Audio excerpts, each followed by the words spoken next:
उत्तराखंड राज्य नहीं है, उत्तराखंड सेंटिमेंट है। उत्तराखंड एक इमोशन है। उस इमोशन की रक्षा यहां की व्यवस्था को भी करनी चाहिए और मुजफ्फरनगर के बाद इसकी सीमा में घुसने वाले आदमी को भी करनी चाहिए।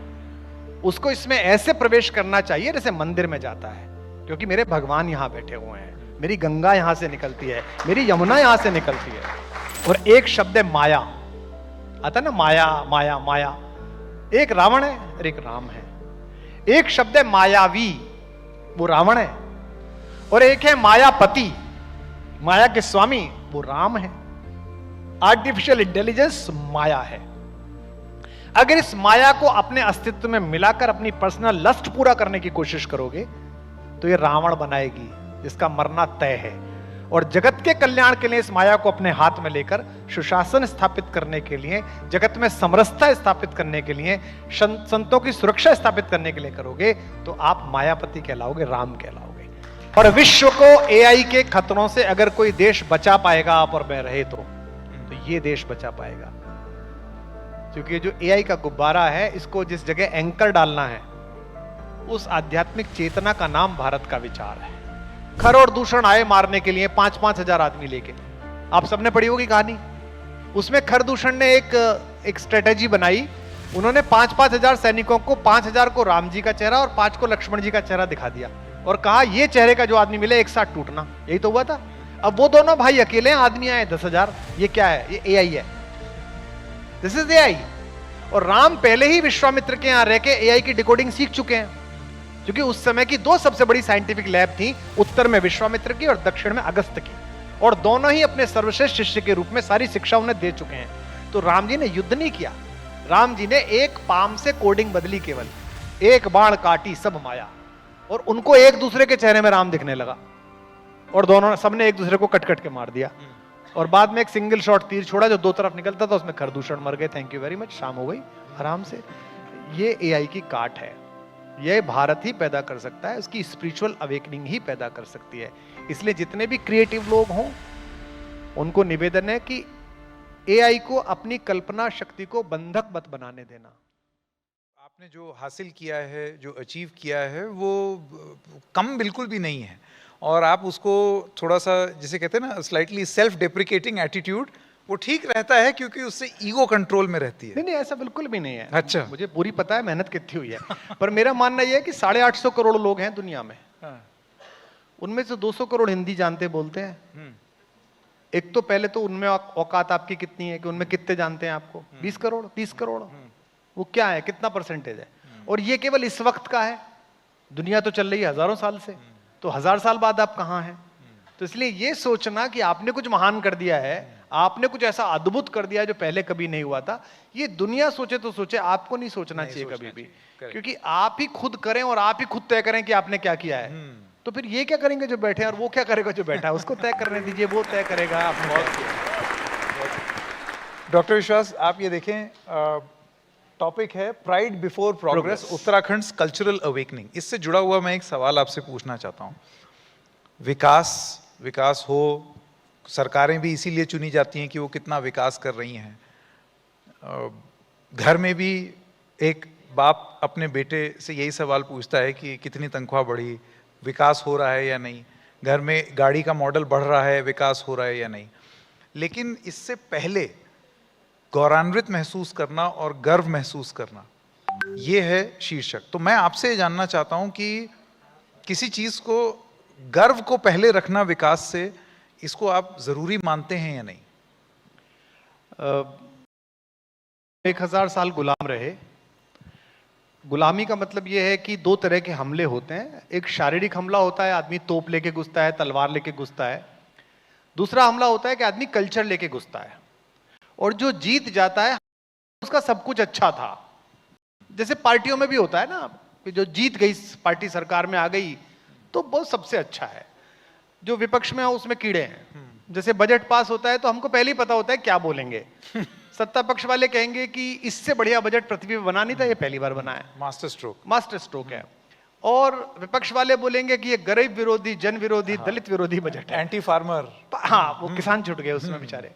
तो ये पक्का फाइनली होता है।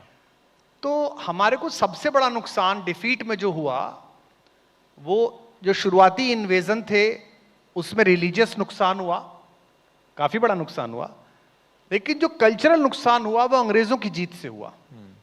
तो अंग्रेजों ने हमारे अंदर एक ऐसी सुप्रीमेसी जमा दी कि उनके बहुत सारे थॉट प्रोसेस हमने ले लिए। जैसे आपके यहां, हमारे यहां, इस देश में, इस प्रदेश में विभाग है नगर विकास। मूलतः नगर विकास कुछ काम नहीं है। नागरिक अगर विकसित नहीं है तो नगर बेकार है।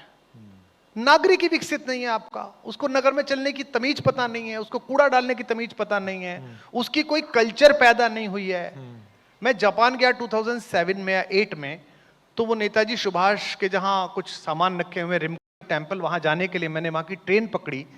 तो मेरे साथ जो कन्वीनर था वो मैंने देखा कि हम सब लोग लेफ्ट में लाइन लगा के खड़े हो गए। तो मैंने कहा ये क्या है, इसका नियम है? बोले नहीं, नियम नहीं है। आखिरी आदमी ने जब पहला पैर बाहर रख दिया तब पहले आदमी ने पहला पैर अंदर। ये उन्होंने कैरेक्टर डेवलप किया राष्ट्रीय। आपने 80 साल में क्या राष्ट्रीय कैरेक्टर डेवलप किया? और अब अगर कैरेक्टर डेवलप हो रहा है तो उसे आदत चूकी नहीं है तो वितंडा मानते हैं। जैसे प्राइम मिनिस्टर ने एक कैरेक्टर डेवलप किया कि भाई सफाई रखो, इसमें क्या खराब बात थी जी? मतलब मैं खूब बुराई करूं प्रधानमंत्री की, उनके खिलाफ मुकदमा लड़ूं, मैं कुछ भी कर जाऊं, और मैं इतनी प्रधानमंत्री से नाराज हो जाऊं कि मैं किसी भी अंतर्राष्ट्रीय मंच पे अपने कपड़े उतार के खड़ा हो जाऊं कि मैं प्रधानमंत्री से नाराज हूं, मैं कपड़े नहीं पहनूंगा आज। लेकिन वो भला आदमी ये कह रहा है कि भाई साफ रखो, जहां रहो साफ करो। तो भाई साहब ये तो वितंडा है, ये तो ड्रामा है। अच्छा ड्रामा ही सही, कल्चर तो बनी। तो जो आप कह रहे हैं कि प्राइड बिफोर प्रोग्रेस, तो हमारे को आवश्यकता है नागरिक विकास की। हम जहां रहते हैं नोएडा में, वो इस उत्तर भारत की सबसे धनी जगह है। आप भी रहते हैं वहां। 60,000 रुपए 50,000 रुपए पे एक बिल्डर ने स्क्वायर फीट पे फ्लैट बेचे, मिल नहीं रहे। आदमी 64वें माले पे हवा में रहेगा 60,000 रुपए फीट पे, स्क्वायर फीट पे। उसी नोएडा में एक आदमी के घर में फ्रिज में मनुष्य का मांस मिला, उसके सामने वाले नाले में छोटे बच्चों के शव मिले। उसी नोएडा में एक आदमी, एक बच्चा रात को आया, पार्टी करके आया, कुछ भी करके आया, बाहर में जाइए, बकवास है ये। आया, गाड़ी चला रहा था, गिर गया नीचे, पानी भरा हुआ था बिल्डर के गड्ढे में। बिल्कुल आदमी नहीं उतरा जाड़े में कि कुछ हो जाएगा। ये नागरिक विकास है? ये नगर विकास है? आपने बना ली एनडीआरएफ और फलाना ढिमकाना, उसके अंदर इतनी मनुष्यता नहीं है कि वो कूद सके, तो फिर काय का है? तो ये आपने बड़ी बड़ी लाइटें, आप भी रहते हैं, कभी लाइट नहीं जाती जी हमारे नोएडा में। चौराहे पे मेरा घर है तो वो जो हाई मास्क लगा हुआ है उसकी आती रहती है मेरे तीसरे मंजिल पे। तो शेर सुनिए आप लोग, इस दौरे तरक्की के अंदाज निराले हैं। हाँ साहब, इस दौरे तरक्की के अंदाज निराले हैं, जहनों में अंधेरे हैं, सड़कों पे उजाले हैं। बहुत। तो आप क्या कर रहे हैं?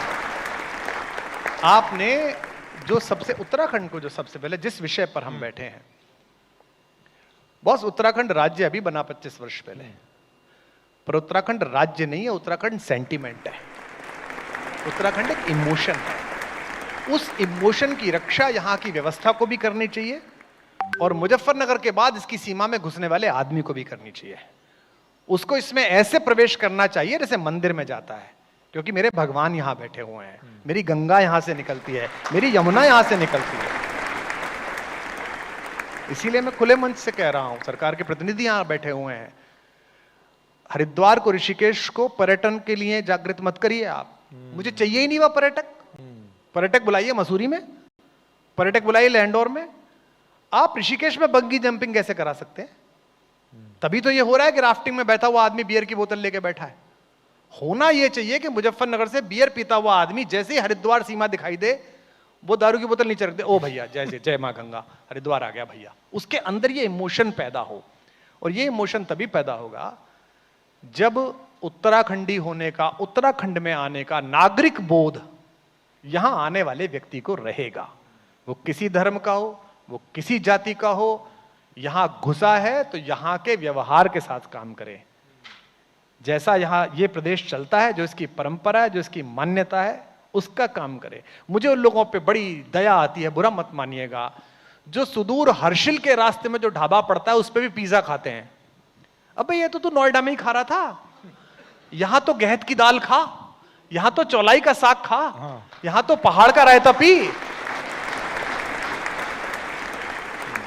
हाँ, नैनीताल में देखो सड़क के किनारे चाउमीन बिक रहा है, मैगी मैगी हाँ, मैगी। आदमी गंगा जी में नहा के आया है, हालांकि मैगी का काफी उत्तराखंडीकरण किया उन्होंने, उसमें अदरक भी डाल दी, उसमें धनिया भी डाल दिया, चाउमीन के साथ भी ये किया। चाउमीन तो अगर चीनियों को पता चल जाए कि हमने उसके साथ क्या किया है, तो अभी तो अमेरिका ने टैरिफ लगाया, चीन भी लगा देगा, बोले आपने हमारे राष्ट्रीय खाद्य के साथ क्या क्या कर दिया। तो मेरा छोटा सा निवेदन है, आपका बड़ा मंच है जी। यहां भी लोग सुन रहे हैं, कल छपेगा भी, इस वीडियो को भी लोग सुनेंगे। कृपा करके, देवभूमि है, देवता बसते हैं, बद्री केदार का स्थान है, गंगा यमुना का मायका है, स्वर्ग से देवताओं ने बड़ी मेहनत के बाद, हमारी बड़ी तपस्या के बाद, हमारे पूर्वजों के दिन रात लगे रहने के बाद कृपा पूर्वक कुछ बूंदें दी हैं उनको। हाँ, उनको यहाँ आइए तो थोड़ा तमीज से आइए, थोड़ा तहजीब से आइए, जरा सोच के आइए कि हम किसी अच्छी जगह पर गए, हम किसी बड़े जगह पर गए। डॉक्टर कुमार विश्वास, क्योंकि आपने ये बात कही, इसी से जुड़ा हुआ सवाल मैं पूछना चाहता हूँ। एक टर्म बहुत इस्तेमाल होता है, और क्योंकि मेरा गृह जनपद अयोध्या है तो वहां पर भी ये सुनने को बहुत मिलता है, रिलीजियस टूरिज्म। आपको लगता है ये दोनों चीजें एक साथ ना होकर के ये अलग अलग होनी चाहिए? रिलीजन अलग है, टूरिज्म अलग है, इसको मिक्स नहीं करना चाहिए। मैं बरसों से उत्तराखंड आता हूँ, जब भी समय मिलता है भाग के यहीं आ जाता हूँ। ये दोनों शब्द एक साथ नहीं होने चाहिए। पहली बात तो, भारत का कोई भी ऐसा स्थान, चाहे अयोध्या जी हो, चाहे हरिद्वार, ऋषिकेश, बद्रीनाथ जी, केदारनाथ जी हो, रिलीजियस नहीं है बॉस, वो स्पिरिचुअल हैं। रिलीजन तो बड़ा छोटा शब्द है, रिलीजन तो कोई भी चला लेता है। रिलीजन तो कहीं से भी कोई खड़ा होता है, कहता मेरा रिलीजन। दक्षिण में एक हमारे सज्जन थे, भारत में उनके पीछे पुलिस पड़ गई किसी काम से, तो उन्होंने अपना रिलीजन देश ही बना दिया, उन्होंने अपनी सिक्का चला दिया। हाँ। रिलीजन तो कोई भी बना लेगा। रिलीजन तो देखिए क्या है, लोग खाली बैठे हुए, 150 करोड़ लोग हैं। कल को मैं एक आपको बात बताऊं मैं, संकेत जी, और मजा आएगा आपको भी। बुद्धिमानी की तो सीमा है, मूर्खता की कोई लिमिट नहीं है भाई। अल्फाबेट 26 हैं, ये बुद्धिमानी है कि 26 ही रहेंगे। हाँ। अब मैं यहां से कहूं कह रहे आपको पता नहीं है संकेत जी, ए और बी के बीच 3 शब्द और थे, पर उनमें ओम की ध्वनि निकलती थी तो इस रानी ने रोक दिया। तो 25 आदमी जो है इस पे विरोध प्रदर्शन करने बैठ जाएंगे कि हमारे वो 3 शब्द वापस दो, हमारा देश खतरे में, संस्कृति खतरे में। मूर्खता की कोई सीमा थोड़ी है। तो ये जो जगह हैं, ये रिलीजियस नहीं है भाई साहब, ये स्पिरिचुअल हैं। इनके तटों पर भारत की स्पिरिचुअलिटी का अमृत बहा है। यहां वेदों की ऋचाएं उतरी हैं, यहां आयुर्वेद उतरा है, यहां चिंतन उतरा है, सांख्य उतरा है, दर्शन उतरा है, योग उतरा है। ये सब जो क्रियाएं हैं वो धर्माभास है। तो फिर धर्म क्या है? जिस किसी पदार्थ या चिंतन या किसी वस्तु में वह मूल गुण जिसके ना रहने पर वो वस्तु वह ना रहे, वो धर्म है। अब मैं इसे धीमे से समझाता हूं, कोशिश करता हूं। जैसे आंख है, तो आंख बहुत सारे काम करती है। आंख मारी भी जाती है, मिलाई भी जाती है, आंख से पानी भी बहता है ना। आज सुबह कैमरे पे बह रहा था दिल्ली में एक का। तो डॉक्टर विश्वास, आंख चुराई भी जाती है, आंख चुराई भी जाती है, आंख बचाई भी जाती है, आंख दिखाई भी जाती है। लेकिन आंख का एक गुण धर्म है, पहला, वो ना हो तो आंख आंख नहीं है, वो है देखना। जो आंख देखती नहीं है वो आंख नहीं है। पानी है जी, इसका क्या गुण धर्म है? आपका वो बहना, बहता तो पारा भी है। आपका वो बोतल में रखना, वो तो सरसों का तेल भी आ जाता है, पानी तो नहीं है। इसका मूल गुण धर्म है प्यास बुझाना। अगर ये प्यास तृप्त करता है तो पानी है। तो जो, और रिलीजन तो ये हो गया। अब स्पिरिचुअलिटी क्या है? एक छोटा बंदर अपनी मां से अलग हो गया, उसको उसके ग्रुप ने डिस्कार्ड कर दिया, वो एक टेडी बियर लेके सो रहा है, पूरी दुनिया उसे ओ माय गॉड, हाय राम, कितना क्यूट है, ऐसा क्या? ये स्पिरिचुअलिटी है। सामान्य किसी जीव जंतु को देखकर उसके दुख में स्वयं को विलीन करना स्पिरिचुअलिटी है। प्रकृति के आनंद में विलीन हो जाना स्पिरिचुअलिटी है। आप पशु नहीं है, पशु का मतलब है जो पाश में है, वो पशु है, बांधा नहीं लेकिन फिर भी पाश में है। मैं अफ्रीका में था अभी 10 दिन, तो एक हर्ड से अलग हुए एंटीलोप के छोटे बच्चे को गर्दन से पकड़ा चीते ने और अपने बच्चे को सिखाया कि कैसे मारना है, और मेरी जीप के सामने उसकी आखिरी आवाज निकल रही है। जंगल का कानून है, नेचर है। मेरा गाइड कह रहा है सर दूर से चुप चुप, हमें बड़ा दुख लग रहा है क्योंकि हम तो भाई शुद्ध शाकाहारी अरे ओ हरे राम रे राम। लेकिन वो ये जंगल का कानून है। जिस दिन इस जंगल के कानून से अलग होकर मनुष्य ने माना ये मनुष्यता है, मैं ऐसे किसी को नहीं मार सकता, मैं ऐसे किसी के साथ नहीं कर सकता, मैं किसी को दुख नहीं पहुंचा सकता, ये मनुष्यता है, वो उस मूल गुण से च्युत हो जाए तो फिर पशु है। और जनरली मनुष्य अक्सर हो जाता है, लेकिन उस मनुष्यता के गुण को सदैव अपने साथ रखना वो स्पिरिचुअलिटी है। स्पिरिचुअलिटी है,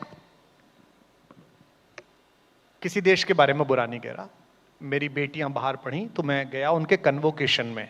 आजकल बड़ा अजीब मामला है कि वो बच्चा ग्रेजुएशन कर जाए तो कन्वोकेशन में जाना पड़ता है उसको देखने के लिए, हालांकि वो पूरा टोटल 5 सेकंड का कौतुक है जिसमें आपके बच्चे का नाम बोलता है और आप ही 3 आदमी चिल्लाते हो और ताली बजाते हो और फिर फोटो को लगाते हो आप अपनी फेसबुक के कि feeling proud my eyes were with tears, ये सब ज्ञान गंगा। उसमें इतना पैसा लग गया आने जाने में जितना हम 5 भाई बहन उनकी पत्नियों के पीएचडी करने में नहीं लगा था उस कन्वोकेशन को देखने में। तो बोले कि साहब इसके शुरू में वो साउथ बैंक के किनारे किंग्स कॉलेज का हैंगर है, उसमें वो कन्वोकेशन हुआ। तो बोले साहब खड़े हो जाइए, वो होगा इनका राष्ट्रगीत होगा। तो राष्ट्रगीत हुआ, तब तक वो जिंदा थी महारानी, 100 साल के बाद गई वो। तो वो गाना हुआ साहब, लॉन्ग लिव माई क्वीन। ये क्या है? ये है स्वार्थ, मेरी रानी जिंदा रहे, मेरा राजा जिंदा रहे। और यही निकल जाना आप ऋषिकेश में, चले जाना आप हरिद्वार, रास्ते में कोई सामान्य सा साधु आपको क्या गा रहा मिलेगा? सर्वे भवन्तु सुखिनः, सभी सुखी रहें, तू भी सुख हम भी सुख, इजराइल भी खुश, फिलिस्तीन भी सुखी रहो, हम भी सुख रहे हैं और वो पड़ोस में जो फर्जी है हमारे बगल में वो भी सुख रहे, भाई तू भी प्रसन्न रहे अपना। सर्वे भवन्तु सुखिनः, सर्वे सन्तु निरामया, सब व्याधियों से दूर हैं। सर्वे भद्राणि पश्यन्तु मां कश्चित् दुःख भाग् भवेत्। ये भारत की ऋषि परंपरा का उद्घोष है कि मैं नहीं, पूरा विश्व आनंद में रहे। और सर्वे में केवल मनुष्य नहीं है, सर्वे में पंच भी है, वो छोटा जो बंदर है वो भी है। और ये केवल मैं कह नहीं रहा कि मैं ज्ञान के लिए कह रहा हूं या अपने देश को महान बनाने के लिए, ये हमने जी के दिखाया। अपने अस्तित्व में प्रकृति सबसे पहली बार सबसे बड़े संकट में आई 5 साल पहले, जब एक अदृश्य शत्रु ने मनुष्यता पर हमला करा, लोग अपने घर में छुप के बैठ गए। ये तथाकथित रूप से सक्सेसफुल अमेरिका जो पूरी दुनिया को ज्ञान देता है, वो भूरे बाल वाला फूफा, उसके देश में लोग बाग, सर आपको याद होगा, टॉयलेट पेपर लूट रहे थे। कैलिफोर्निया इतना पढ़ा लिखा प्रदेश है, वहां वेदर टैक्स लगता है, इतनी सुंदर जगह है वो, हम तो मैंने कितने शो किए हैं। वहां पता चला कि टेस्ला लुट गया और लोग बाग वो पृष्ठभाग पूछने के कागज लेने के लिए एक दूसरे से लड़ मरे और लूट के ले गए टॉयलेट पेपर। ये वो देश था। और भारत में आपने खबर पड़ी कि हॉस्पिटल में 72 साल के एक बुजुर्ग ने अपना सिलेंडर एक 16 साल के बच्चे को ये कह के दे दिया कि मैंने तो जी ली, इसको बचाइए, इसको ऑक्सीजन चाहिए। ये भारत है। और मैं बताऊं आपको, हमारी मौलिक वैचारिकी के केंद्र में सर्वे भवन्तु सुखिनः। अगली बात जो जिनको, अगर आप राजनीतिक रूप से दुराग्रह से ग्रसित होकर इस हॉल में ना बैठे हो, तो मैं किसी पार्टी के समर्थन में नहीं कह रहा, किसी व्यक्ति के समर्थन में नहीं कह रहा, उस अंतरराष्ट्रीय संकट से, वैश्विक संकट से बचने के लिए भारत की ऋषि परंपरा ने, भारत की वैज्ञानिक परंपरा ने वैक्सीन बनाई। सबसे पहली वैक्सीन हमने बनाई। हमने बनाने के बाद यह नहीं करा कि हम धनियों को देंगे, जिन पर पैसा होगा उनको देंगे। हमने 32 ऐसे देशों को वैक्सीन दी जिनके पास वापस देने के पैसे नहीं थे, उनको भी हमने कहा आप भी बचिए, आप भी वैक्सीन लगाइए, अपनी संतति को बचाइए। यह भारत का विचार है कि हमने नामीबिया को भी दी, हमने छोटे देश सूरीनाम को भी दी, हमने कांगो को भी दी कि तुम भी ले जाओ, पैसे नहीं है कोई दिक्कत नहीं, मनुष्यता बचनी चाहिए। यह है ऋषि मंत्र, सर्वे भवन्तु सुखिनः, सर्वे सन्तु निरामया। तो यही एकमात्र अंतर है स्पिरिचुअलिटी में और रिलीजन में। जब आप रिलीजन में आ जाते हैं तब आप उद्घोषणा करते हैं कि हम जो कह रहे हैं वो ठीक है, हमारी इस किताब में जो लिखा बस वही फाइनल है, इससे बाहर निकले तो सर तन से जुदा, अभी मार देंगे आपको, जला देंगे, राख कर देंगे। यह है नहीं, ये क्या करिएगा, दर्द है। ये है रिलीजन। और स्पिरिचुअलिटी क्या है? सबसे बड़ा व्यक्तित्व हमारा पूज्यपाद शंकराचार्य भगवान दक्षिण से चले, मध्य भारत में आए, उस समय के सबसे बड़े विद्वान मंडन मिश्र से शास्त्रार्थ किया। मंडन मिश्र इतने बड़े विद्वान थे कि महेश्वर में, इंदौर के पास नर्मदा के किनारे, जब उनका घर पूछा कि मंडन मिश्र का घर कहां है, तो पानी भरती हुई पनिहारियों ने कहा जिसके दरवाजे पर तोता और मैना द्वैत के विषय में शास्त्रार्थ करते मिले संस्कृत में, वो मंडन मिश्र का घर है। शास्त्रार्थ चला, जूरी कौन बनी? मंडन मिश्र की पत्नी भारती। किसने बनाई? शंकराचार्य जी ने। 1872 में इटली में एक महिला के वकील बन जाने पर उसे फूंक देने वाले लोग, लिंडा पोइट पहली वकील, वो हमको बताते हैं कि ज्ञान क्या है, वो हमको बताते हैं स्त्री मुक्ति क्या है, वो हमको बताते हैं स्त्री विमर्श क्या है। 2000 साल पहले देश के 2 सर्वश्रेष्ठ विद्वानों की jury, CGI of India religion की, वो एक महिला बनी हुई थी, देवी भारती। हमारे यहां हो रहा था, इसी देश में हो रहा था। उसके बाद मंडन मिश्र हार गए, तो मंडन मिश्र शिष्य बन गए, सुरेश्वर बन गए, वो पहले शंकराचार्य बने, 4 शंकराचार्यों में एक। जब जाने लगे शंकराचार्य जी, तो शिष्य ने पूछा, गुरु जी मेरे लिए क्या आज्ञा है? देखिए, इसे भारत कहते हैं। गुरु जी ने कहा कि मेरे ऊपर वार्तिक लिखो। यहां जो लोग बैठे उन्हें पता होना चाहिए वार्तिक क्या है, वार्तिक की व्याख्या क्या है। ये भारत की ऋषि परंपरा कह सकती है। एक परंपरा वो है जो कहा, हमने जो कहा वो फाइनल है बस। एक भारत है जो शंकराचार्य कह रहे हैं वार्तिक लिखो। वार्तिक क्या है? उक्तम, जो मैंने कहा है उसकी समीक्षा करो। अनुक्तम, जो मैंने नहीं कहा है उसकी समीक्षा करो कि गुरुजी से छूट गया था। और तीसरी बात जो मैं कह रहा हूं उस पर यह हॉल गूंजेगा।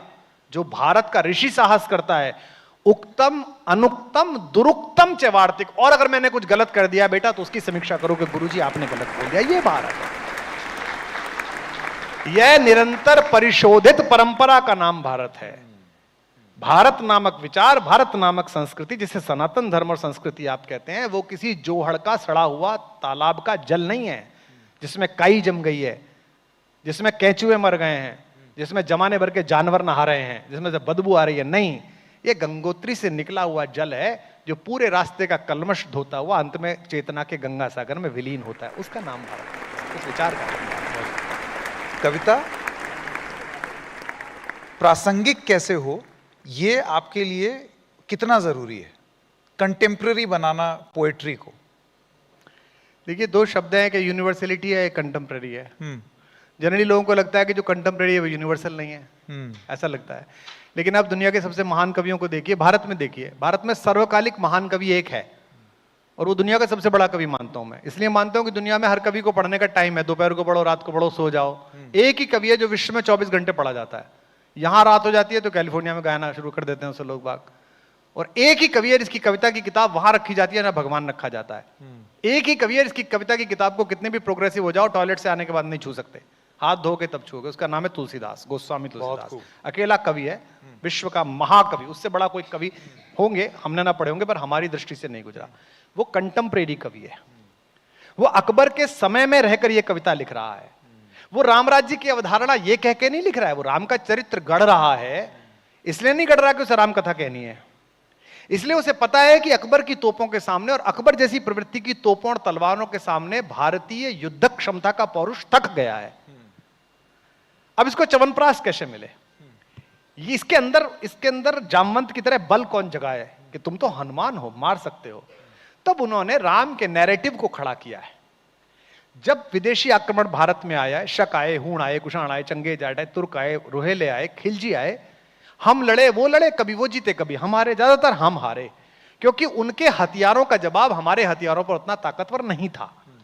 लेकिन अयोध्या जी में बैठकर, बनारस में बैठकर, चित्रकूट में बैठकर 74 साल के एक कवि ने एक किताब लिख दी, रामचरितमानस। इसका जवाब अकबर के पास नहीं था, इसका जवाब लुटेरों के पास नहीं था। उसने बताया कि ये तो 4-5 दिन का राजा है, इसका बाप तो अभी आया है 150 साल पहले, जो ये तो कुछ भी नहीं है, तुच्छ है। जो दुनिया का सबसे बड़ा खूंखार था, जिससे कुबेर डरता था, कोठी छोड़ के भाग गया। बताओ कितना बड़ा गुंडा होगा कि फाइनेंस मिनिस्टर कोठी छोड़ के भाग गया, अभी तू रह ले भैया। इतना बड़ा बदमाश जो शनि को पैरों के नीचे रखता था, जिससे देवलोक कांपता था, उसको मारा किसने? वलकल पहने हुए, बिना चप्पल पहने हुए एक वनवासी ने घर में घुस के मारा। और किसके साथ मारा? मैं आज भी कहता हूं आपसे यहां बैठे हुए लोगों को और सरकार से भी कहता हूं, अगर युग के रावण को हराना है जो वॉशिंगटन में बैठा है या दुबई में बैठा है, कहीं भी बैठा है, तो वह दिल्ली, बंबई और देहरादून के सहारे नहीं हरा सकते। आपको अपनी किष्किंधाओं में रहने वाले वनवासियों को, दलितों को, वंचितों को साथ रखना पड़ेगा, तभी आप हरा पाएंगे। राम की सेना में एक भी राजा नहीं है, राम के चयन में कोई राजा नहीं है। राम को अगर गठबंधन करना चाहिए सीता को वापस लाने के लिए, भगवती को वापस लाने के लिए, तो बाली से करना चाहिए, क्योंकि बाली ऑलरेडी एक्सपीरियंस्ड है। बाली 7 बार रावण को पराजित कर चुका है, और रावण से ही तो लाना है वापस। उनके पास सिलेक्शन का मोड है कि किसको चुनूं, सुग्रीव को चुनूं कि बाली को चुनूं। आज की तिथि में अभी इस राज्य में सरकार आ जाएंगे, अगले साल चुनाव आ जाएंगे, उत्तर प्रदेश में आ जाएंगे। गठबंधन किस बात पे हो रहा है? 1.3% निषाद है, 4% इतने परसेंट कुर्मी, ऐसे तो हो रहा है, यही तो चल रहा है। राम भी ये सोच सकते थे यार सारे बंदर आराम से मिल जाएंगे, बाली मार ही चुका है, रास्ता बता ही देगा। राम ने ये नहीं सोचा। राम ने सोचा कि सही कौन है, वंचित कौन है, और सही सुग्रीव था। उसका हक बाली ने छीना है, उसकी पत्नी का अपहरण करके छोटे भाई की पत्नी को अपनी पत्नी बनाया, ये अनीति है। इसलिए राम ने छुपकर मारा। आप कह सकते हैं कि ये कैसे मर्यादा पुरुषोत्तम है जो छुप के मार रहे हैं, क्योंकि वरदान भी उन्हीं का दिया हुआ था कि आधा बल चला जाएगा। और मरते समय बाली ने ये पूछा भी कि मुझे क्यों मार दिया, मैं भी तो आपका भक्त था। मैं बैरी सुग्रीव पियारा, अवगुण कवन नाथ मोही मारा। तो राम ने उसका जवाब दिया कि बेटा तुझे इसलिए मारा कि अनुज वधु, छोटे भाई की पत्नी, भगिनी बहन, सुत नारी लड़के की पत्नी, और पुत्री, ये चारों समान होती हैं। इन्हें कुदृष्टि बिलो की जोई ताही हने कुछ दोष न हुई। इन्हें जो बुरी नजर से देखे उसको मारने में कोई दोष नहीं है। तूने बड़ा नीचता का काम किया, तो छोटे भाई की पत्नी को पत्नी बनाया, मैंने तुझे इसलिए मारा। तो मेरा कहने का तात्पर्य इस मामले में यही है कि भारत अपने नए आदर्शों को, भारत अपने भूले हुए गौरव बोध को पहचानने की कोशिश कर रहा है। अभी तक तो थप्पड़ ही थप्पड़ पड़ रहे थे, तो आंख में तारे वारे गूंज रहे थे, है ना। इधर से खिलजी मार गए, इधर से मुगल मार गए, इधर से रुहेले मार गए, फिर अंग्रेज पीटते रहे। 47 में आंख थोड़ी स्थिर हुई, थप्पड़ लगने बंद हुए। 47 के बाद भी उन पुराने लोगों के अंश बचे रहे। 5-6 दिन थप्पड़ नहीं पड़े, बोले मारा नहीं किसी ने यार, बहुत दिन हो गए, कोई मार ही नहीं रहा कोई, तो उसी में लगे रहे। अब थोड़ा सा भारत ठीक हुआ, लोगों के घर में समृद्धि आई, गाड़ियां आई, लाइट जली, हाईवे बने, लोगों ने नया मकान बना लिया। पहले तो किराए के मकान में थे आप, अपने ही मकान में आप किराएदार थे। अब जब आपने घर ठीक कर लिया, इंटीरियर करा लिया, तो आपने क्या सोची, यार दादाजी का फोटो ढूंढो, दादाजी का, आपने दादाजी कैसे लगते थे। तब उन्हें याद आया कि अपने दादा तो पटेल थे, उन्होंने पटेल का फोटो लगा लिया। तो बोले अरे पटेल ले गए, पटेल ले गए, हमारा उठा के पटेल ले गए। अरे भैया उठा के नहीं ले गए, आपने बाहर बिठा रखे थे अपने दादा के चक्कर में। दादा तो पटेल भी थे बेचारे। तो उन्होंने कहा बनाओ स्टैच्यू ऑफ यूनिटी बड़ी वाली, शानदार वाली। तो बोले नहीं, पटेल ने तो प्रतिबंध लगा दिया था, वो लगा दिया। अरे भाई ये आज क्यों याद आ रहा है, ये 47 के बाद क्यों याद नहीं आया। जितने आपने अपने दादा दादी के नाम के स्टेडियम बनाए, एयरपोर्ट बनाए, मार शौचालय से लेके अंतरराष्ट्रीय अड्डे तक सब उन्हीं के नाम पर थे। 2-4 पटेल के भी बना देते भाई। तो विवेकानंद हुए, पटेल हुए, आद्य शंकराचार्य हुए, ये सब जो हमारे विस्मृत वास्तविक नायक थे, इनको भारत पहचानने लगा है। भारत नायकत्व के फर्जीवाड़े से बाहर निकल रहा है। तो जिन्होंने फर्जी नायकों के कैलेंडर बेचने की दुकान बना रखी थी, उनके यहां ग्राहक आना बंद हो गया। तो वो नाराज हो रहे हैं कि ये कैसे हो गया, ऐसे कैसे हो गया, ऐसे ऐसे हो गया। अब आपके कैलेंडर बचने के लिए मैं दूसरे के बाबा को बाबा थोड़ी कहूंगा, बाबा तो मेरा ही बाबा रहेगा। इशारों इशारों में कितनी बातें नहीं, मैंने कोई पॉलिटिकल बात सब समझ रहे हैं। नहीं, ये आपके श्रोताओं का मस्तिष्क है, वरना मैंने कोई ऐसी बात नहीं कही। अब जाने दीजिए, कह तो डाला ही आपने सब कुछ छोड़ा नहीं। वो क्या हुआ जी, एक हमारे यहाँ नोएडा में किसी ने घर बनाया, तो उनके घर कोई चौधरी साहब गए, तो वहां एक बड़ी सी पेंटिंग लगी पड़ी थी, ब्लैक एंड व्हाइट। उसमें एक बाघ मरा पड़ा था और एक आदमी बंदूक लिए खड़ा हुआ था। तो बोले ये कौन है, तो बोले ये हमारे परदादा हैं, बहुत बड़े हंटर थे। तो दूसरा वाला बोला भाई 50,000 रुपए रह गए, 50,000 उस दिन जेब में होते तो। बोले क्यों, बोले यो पेंटिंग दिल्ली में बिक रही थी 50,000 की, परसों मेरे पे थे नहीं पैसे, वरना मेरा दादा होता ही। तो ये जो आपने पेंटिंग खरीदी थी मार्केट से ताकत के चक्कर में, और आप इनको पूरे देश को बता रहे थे कि ये दादाजी हैं, ये दादाजी हैं। अब लोगों की जेब में पैसा आ गया तो लोग अपने वास्तविक दादाजी का फोटो ला रहे हैं, उसमें चिंता हो रही है, और कोई चक्कर नहीं। ऐसा तो नहीं है कि कुछ लोग आज दादाजी बनना चाहते हैं? हाँ ये भी है। तो ये तो समय तय करेगा। आपने जो सवाल पूछा ना, जहां से हम विषयांतर कर गए, कंटेम्प्रेरी पोइट्री या वो पोइट्री, क्योंकि हमारे यहाँ 2 धारा चलती हैं, एक लोकप्रिय कविता है और एक तथाकथित रूप से मुख्य धारा की कविता है। मुख्य धारा की कविता वो भी कवियों में मैंने स्वीकार करता हूं, उत्तराखंड में तो बहुत ही हैं वो सब, रहे हैं, उनकी परंपरा रही है। वो हमें कवि नहीं मानते, वो कहते ये कोई कवि थोड़ी हैं। उनके लिए पहली बात, एक तो हिंदी का और संस्कृति का दारिद्र्य बोध। जब तक आप हिंदी के कवि हैं और आप भूखे नहीं मरे हैं, आपकी कहानी नहीं छपी कि लास्ट दिनों में अस्पताल जाने के पैसे नहीं थे, उनको मुझसे नाराजगी थोड़ी है कि उन्हें मेरी कविता से कोई नाराजगी नहीं है, उन्हें मेरी गाड़ी से नाराजगी है, उन्हें मेरे जूते से नाराजगी, मेरी घड़ी से नाराजगी है कि ऐसे वो सोच भी नहीं सकते कि साहित्य का आदमी ऐसे हो सकता है। उनको ऐसा लगता है। उन्हें रविन्द्रनाथ टैगोर से भी नाराजगी थी, वो हिंदी में पैदा हो जाते तो वो उन्हें मानते नहीं, वो तो अच्छा हुआ बांग्ला में पैदा हुआ और अंग्रेजों ने मान्यता दे दी। तो हम तो उनकी चिंता करते नहीं है, क्योंकि मरने के बाद कौन बचेगा ये तो भगवान को पता है।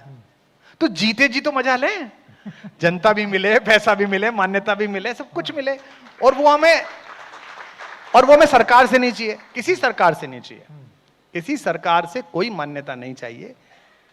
जो दूसरी थी वो भी, और जो खुद ने बनाई थी उसकी भी नहीं चाहिए थी, कोई चाहिए ही नहीं, क्योंकि ये मिल रहे हैं यही बहुत है, सरकार के कहां चक्कर में पड़ोगे। एक दिन चांद से गिलहरी ने कहा कि सूरज उदास है तो मौसम ने धूल ओढ़ ली, कविता खत्म।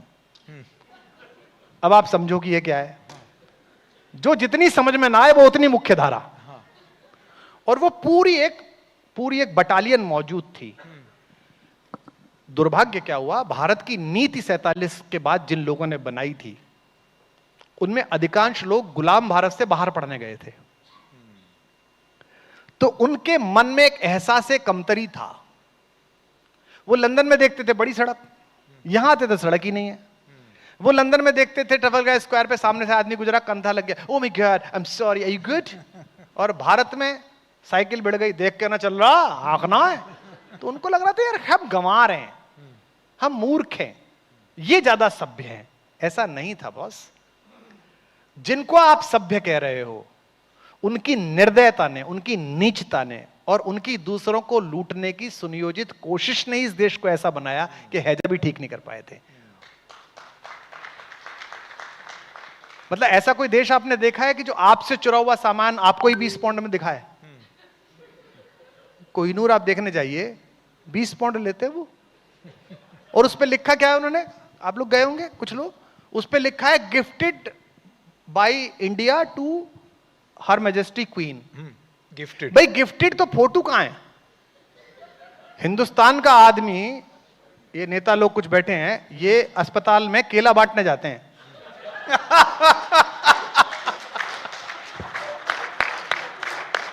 पांच नेता, एक मरीज और एक केला, और 50 कैमरे, और वो केला और वो अकेला। और अगले दिन फोटो छपता है कि सरकारी अस्पताल में फल वितरण करा।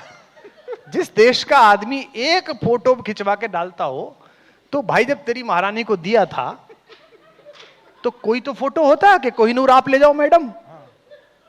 दुनिया भर के चोर आप हैं, अमानवीय आप हैं, स्त्रियों को आप जलाते रहे हैं, बाइबल को छापने वालों को आपने चौराहे पे जलाया एक जमाने में, और अब आप दुनिया को ज्ञान दे रहे हैं। पर चूंकि मालिक लोग थे, नौकर लोग सुनते रहे, फिर नौकरों की औलादें देश में बच गईं, वो सुनती नहीं। अब भी हैं। हिंदी फिल्म में गाने लिखेंगे, मैं भी लिखता हूं साहब, कुछ फिल्मों में मेरे भी सुपर हिट हुए गाने, पर कहता नहीं हूं। हिंदी फिल्म में गाना लिखोगे, हिंदी वाला देख के आएगा, हिंदी में गाना बजेगा। एक वो प्रोग्राम होगा आपका 2 कौड़ी का अवार्ड देने का, उसमें बुलाया जाएगा कि इनको सर्वश्रेष्ठ गाने का पुरस्कार मिला है, और जाएंगे पहाड़ से भी उनमें कुछ लोग। आपको कुछ मिला है, बोलिए well I do want to thank my producer, my director, my कुत्ता, माय बिल्ली है। अरे यार हिंदी में बोल ले। आप देखो ना कि दिल्ली से बंबई आप जहाज में जाइए, कितनी ज्यादा मालिक की साहब की जो चेतना है मस्तिष्क में कहरे कहरे घुसी हुई है। बिजनेस क्लास में बैठे हो आप, वो आएगा एक नोएडा का नया सेठ कोई, या गुड़गांव का, well Kumar ji flying to Bombay. मैंने कहा नहीं, रास्ते में कोटपुतली कूदूंगा मैं। You must be joking. मैंने कहा शुरू तो तैने करी थी। अबे जब जहाज वहीं जा रहा है, मैं यहीं जा रहा हूं, तो हिंदी में बात कर ले। और कुमार विश्वास जी बंबई जा रहे हैं क्या, ये पूछ ले, दिखाने के लिए, कहने के लिए। तो ये गहरे गया हुआ है सौभाग्य का विषय है और इस बात को कहने में मुझे कोई हर्ज नहीं है कि पिछले 10 सालों में ये देश अपनी सांस्कृतिक पहचान को दोबारा ढूंढने की जोरदार कोशिश कर रहा है। वो धर्म में भी कर रहा है, संस्कृति में भी कर रहा है, कला में भी कर रहा है। और ये क्रम जब तक 40-50 साल नहीं चलेगा, पूरी 2 जनरेशन उनकी न चली जाएंगी। आप मुझे बता दीजिए, नदी के किनारे रहने वाले लोगों, मैं यहां भी अक्सर कई बार आके देखता हूं, एक आइसक्रीम खाती है दिल्ली से आई महिला और उसकी टेबल देखो आप, पानीपत का चौथा मैदान, इतने सारे टिश्यू पेपर, फट फट फट फट फट फट फट फट। अरे अंग्रेज करता था भाई, उसके यहां -24 था, उसको तो मुंह क्या कुछ भी धोने के लिए कागज ही लगता था भाई।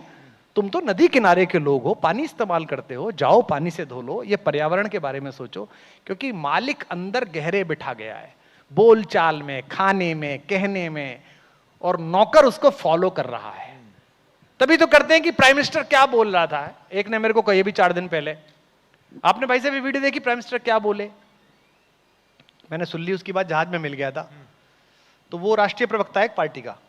मैंने उसको कहा, भाई मेरी एक फिजियोथेरेपिस्ट है ना, वो 12वीं पास लड़की है, बहुत अच्छी फिजियोथेरेपी करती है, मैं मेरी वाइफ जाते हैं, वो बहुत शानदार अंग्रेजी बोलती है, आप अपनी पार्टी का उसे राष्ट्रीय प्रवक्ता बनाओ। ये भाषा से क्या मतलब भाई? आपने कभी देखा कि विश्व का दूसरा देश का नागरिक राष्ट्राध्यक्ष यहां, अच्छा पुतिन को नहीं आती अंग्रेजी, बिगाड़ लो पुतिन का, पाड़ लो उसकी पूंछ। नहीं आती, फ्लॉन्ट करता है वो, नहीं आती तो नहीं आती है।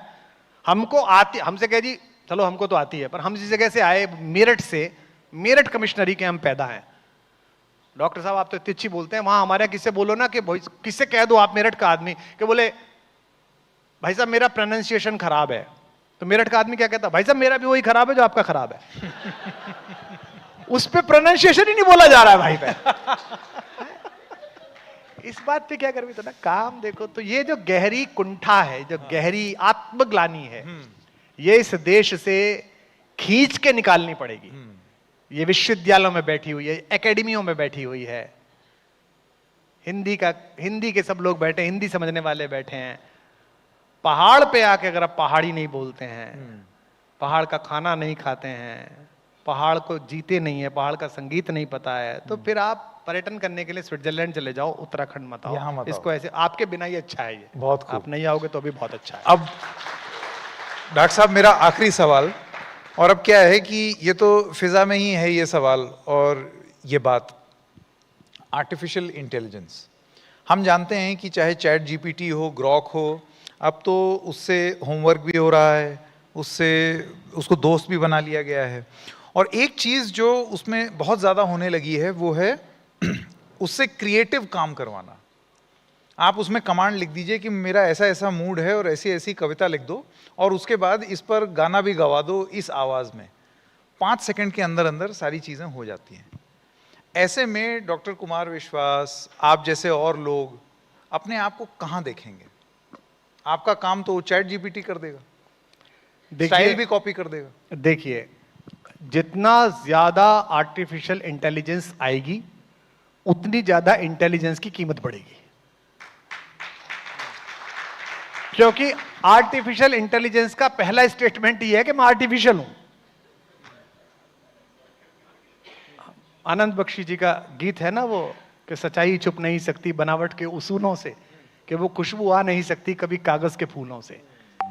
तो आप तितली तो बना दोगे, लेकिन जो रंग तितली के परों में वो भरता है ऊपर वाला, वो थोड़ी भर दोगे। तो जितना ज्यादा आर्टिफिशियल इंटेलिजेंस बढ़ेगी, उतनी ज्यादा हम जैसे लोगों की कद्र बढ़ेगी, उनका महत्व बढ़ेगा। क्योंकि वो कुछ भी कर सकता है, वो हृदय नहीं सोच सकता।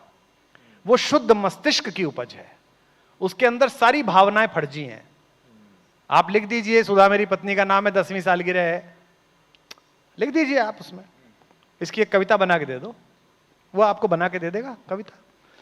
मेरी शादी की सालगिरह हुई, 25वीं सालगिरह। मैं कहीं बाहर से आ रहा था, सुबह ही पहुंचा मैं, तो हमारे फार्म हाउस पे बेटियों ने इंतजाम कर दिया। मेरी बेटी ने मुझसे कहा कि आप 5 दिन से प्रोग्राम हो कि मैं कुछ खरीद दूं क्या, बिकॉज मम्मी ने आपके लिए बहुत सारी चीजें खरीदी हैं। महिलाओं को तो होता है, अब अपने को एक तो समझ में नहीं आता क्या खरीदें, और ये भी नहीं है कि अपन कुछ खरीद लें और बाद में पता चले ये क्या उठा ला है, तो अपमानित होने का। और एक आध बार मैं बदतमीजी कर चुका हूं, मैं एक बार कुछ लेके गया, मेरी पत्नी ने कहा कुछ भी उठा लाते हो। तो मेरा प्रेम विवाह है, मैंने कहा ये शुरू से आदत है। तो फिर और गालियां पड़ी, तो मैं कुछ भी नहीं खरीद पाया। अब मैंने सोचा कि मैं क्या करूंगा। मुझे याद है मैं हैदराबाद से आ रहा था, तो मेरे रास्ते में, और संयोग से अच्छी बात यह थी कि पड़ोस में जो व्यक्ति बैठा था वो कोई ऑस्ट्रेलिया का था, वो मुझे जानता नहीं था। वो 4-5-6 लोग सेल्फी खिंचाने आए, तो उसने मुझसे पूछा कि what did you, are you actor? मैंने कहा no no no, I was when I was in politics. तो मैंने कहा देन हु यू आर? मैंने कहा जस्ट ए कॉमन मैन। आम आदमी नहीं बोला मैंने उसे। मैंने कहा जस्ट ए कॉमन मैन। तो उसने मुझे लिखने दिया कि तू लिख ले। मैंने पंक्ति लिख दी। वो मैंने जब क्या दूं, मतलब अब वो साहब आजकल तो शादी के जो सालगिरह होती हैं ये भी ऐसी मनती है ना जैसे शादी मने, तब तो ऐसी मनी भी नहीं थी जैसी मनाई बच्चों ने, कि भाई 2 मालाएं लिया हो और अंगूठी पहनाओ एक दूसरे को और फला करो और ये बोलो फला बोलो।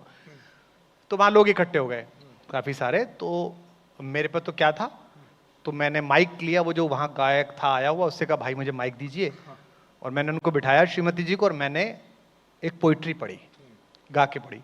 वो किसी ने वीडियो में निकाल दी, ले ली, किसी ने पोस्ट कर दी।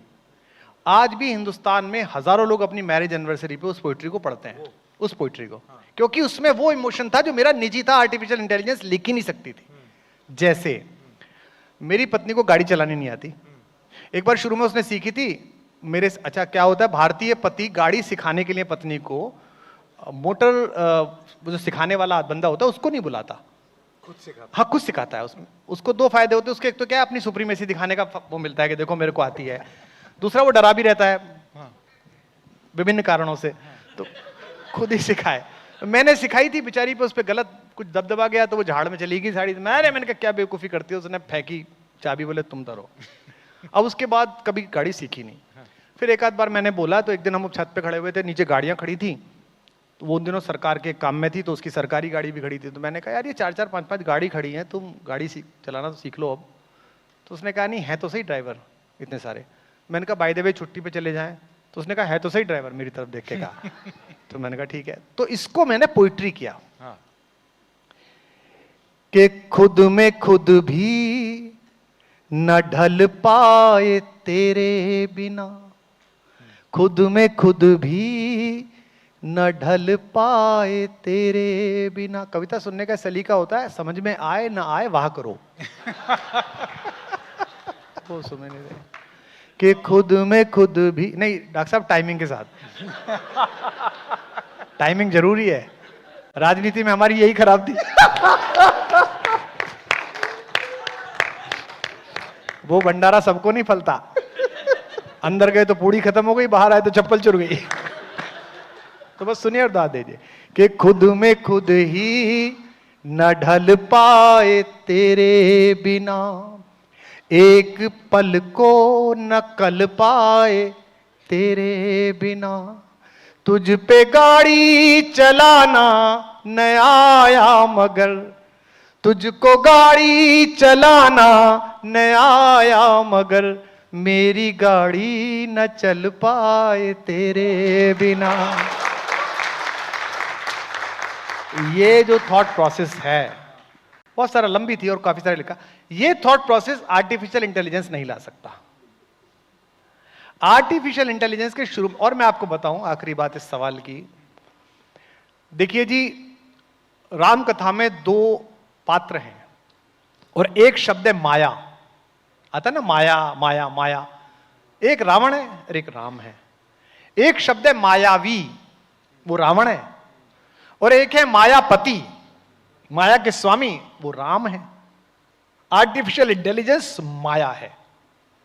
अगर इस माया को अपने अस्तित्व में मिलाकर अपनी पर्सनल लस्ट पूरा करने की कोशिश करोगे तो ये रावण बनाएगी जिसका मरना तय है। और जगत के कल्याण के लिए इस माया को अपने हाथ में लेकर सुशासन स्थापित करने के लिए, जगत में समरसता स्थापित करने के लिए, संतों की सुरक्षा स्थापित करने के लिए करोगे तो आप मायापति कहलाओगे, राम कहलाओगे। और विश्व को एआई के खतरों से अगर कोई देश बचा पाएगा आप और मैं रहे तो ये देश बचा पाएगा। क्योंकि जो एआई का गुब्बारा है, इसको जिस जगह एंकर डालना है, उस आध्यात्मिक चेतना का नाम भारत का विचार है। ये हमको समझ में जितनी जल्दी आ जाएगा उतना आनंद आ जाएगा, क्योंकि खतरा तो बड़ा है। देखिए, खर और दूषण आए मारने के लिए 5-5 हजार आदमी लेके, आप सबने पढ़ी होगी कहानी। उसमें खर दूषण ने एक स्ट्रेटेजी बनाई। उन्होंने 5-5 हजार सैनिकों को, 5,000 को राम जी का चेहरा और 5 को लक्ष्मण जी का चेहरा दिखा दिया और कहा ये चेहरे का जो आदमी मिले एक साथ टूटना। यही तो हुआ था। अब वो दोनों भाई अकेले हैं, आदमी आए 10,000। ये क्या है? ये एआई है। This is AI.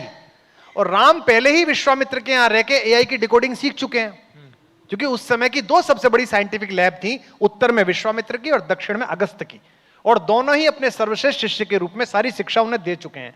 तो राम जी ने युद्ध नहीं किया, राम जी ने एक पाम से कोडिंग बदली, केवल एक बाण काटी सब माया, और उनको एक दूसरे के चेहरे में राम दिखने लगा, और दोनों सबने एक दूसरे को कट कट के मार दिया।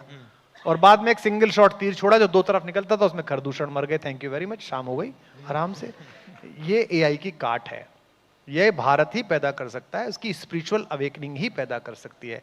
इसलिए जितने भी क्रिएटिव लोग हों, उनको निवेदन है कि एआई को अपनी कल्पना शक्ति को बंधक मत बनाने देना। मेरे फोन में एआई नहीं है। अच्छा, कभी आपने एक्सपेरिमेंट भी नहीं किया? Never I experiment. मैंने देखा, जाना अपनी बेटियों के पास, देखा ऑफिस में, देखा मेरे केवी कुटीर पर अभी एक गोष्ठी हुई, उसका निमंत्रण पत्र मैंने खुद लिखा। वहां हमने वहां के उत्पाद, चावल, हल्दी वगैरह जो अतिथि आए थे उनको दिए थे। उसमें जो लेटर जाना चाहिए अक्षत को लेके, वो मैंने खुद लिखा। एक तांबे का पानी का जग और 2 गिलास दिए थे, उसमें तांबे की क्या महत्ता है ये मैंने खुद लिखा। और लोगों ने कहा ये तीनों बातें बहुत अच्छी लिखी, क्योंकि अक्षत के बारे में ये मैं ही लिख सकता था या मैं ही सोच सकता था, एआई नहीं सोच सकती थी कि मनुष्य की चेतना का पहला अन्न है अक्षत, और वो ईश्वरीय है, जो कि भगवान भी अक्षत है और ये भी अक्षत है। और चेतना के सबसे बड़े शीर्ष मस्तिष्क पर तिलक लगाते समय से चिपकाया जाता है। तो मैं, आप और मैं एक चेतना से जुड़े हुए हैं। आपकी चेतना का ये लाल रंग मैं अपने मस्तिष्क पर सदा अनुभव करता हूं। मेरी चेतना का अक्षत मैं आपके माथे पर लगा रहा हूं। ये कह के मैंने लेटर को बहुत बहुत बहुत धन्यवाद डॉक्टर कुमार विश्वास। Thank you very much. धन्यवाद, बहुत धन्यवाद।